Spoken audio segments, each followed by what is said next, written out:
How did you do it? What kind of deals did you get? Mostly rent to rents, and I used deal sourcing, so I packaged deals and sold them to make some quick cash. And even then, you built up your own investors. Yeah. At that point, I was left with nothing. Completely nothing. Yeah.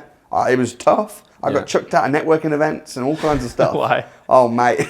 What happened? Someone saw I had a mic on and was like, "What?" Right. Because obviously it was filmed, and it was all filmed secretly. Yeah. It was all filmed secretly, but that was crazy, man. That blew up, and it was all on BBC News, and it was huge. Yeah, and you've done a few now, haven't you? Yeah, I've done. I'm about to do one next week. That'll be like my 9th. Yeah, but then you also do one with your students. Yes. Where you go and live in their houses. Yeah. And help them get financially free. Yeah. Why do you, is that more of a?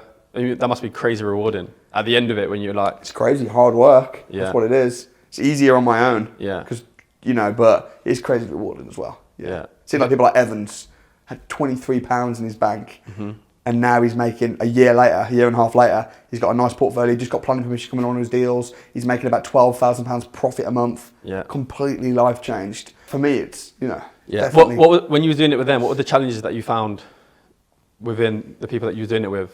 Is it more of like a mental thing? Yeah, mental thing, for the guys. Because everyone says they want to do deals and they want to get rent to rents and they want to do this, but then when they do it and the paperwork's on the table, most of them feel sick, chicken out, don't want to sign it. Mm-hmm. They think they want the deals, but actually, when it comes to it, it's like, they just freak out. Yeah, because of what? Risk? Risk, yeah. Mm-hmm. What happens if it doesn't work though? Yeah. Because they're thinking, I want a rent to rent because it will make £1,000 a month profit. But then when they get it, they go, well, hold on. It should make £1,000 a month profit, but there's a chance it will lose money. Yeah. And I'm like, it won't. Yeah. It's possible. It's very, very slim. But the fact that there's a slim chance, even if it's 1%, is enough to make them freak out. Yeah. What about BRRR? Buy, refurb, So that's kind of like my first deal that I did, really. Yeah.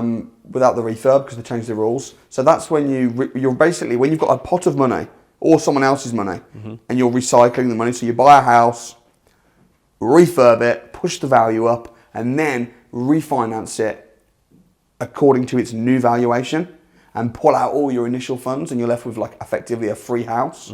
That's like what Crep did. Yeah. And that's what most wealthy investors do. You've been open about the figures on the Avenue, Crep's still. Yeah. Yeah. Go through what I don't know if I can remember off the top of my head exactly, but I know. But just so they understand how you can end up having a free house. I think he bought it for like 40 something. 43. I know he bought it. Was it? You know the figures more than I do. I only know the purchase price. He bought it for 43. He then refurbed it. He spent about 30 grand from memory. I put all of this on YouTube. I've interviewed him about it. So they can find it, but roughly 43, 30 grand refurb. Yeah, so he spent about 75 grand all in. Yeah. Upon completion, I remember this, he had a cash offer of 110 grand. Right. So he could have sold it. He kept it though, right? And he kept it because he didn't want to pay tax. Right. So he chose to refinance it to pull his money out. Yeah. He's now renting that out. It's a HMO. And he's making decent money on it. Yeah. So he's happy anyway. So buying a house. He's a smart guy. Buying a house, you refurb it, pushes the value up, and then you end up refinancing. And based on the new value, you can pull out majority of your money, if not all of your money. Yeah. And then you've got a house sitting there. And I think he's renting that little house that he bought for 43 grand. He's renting that for like 1,200 or 1,300 a month. And it's a HMO as well, so it's obviously the cash flow is a lot more than usual. Yeah.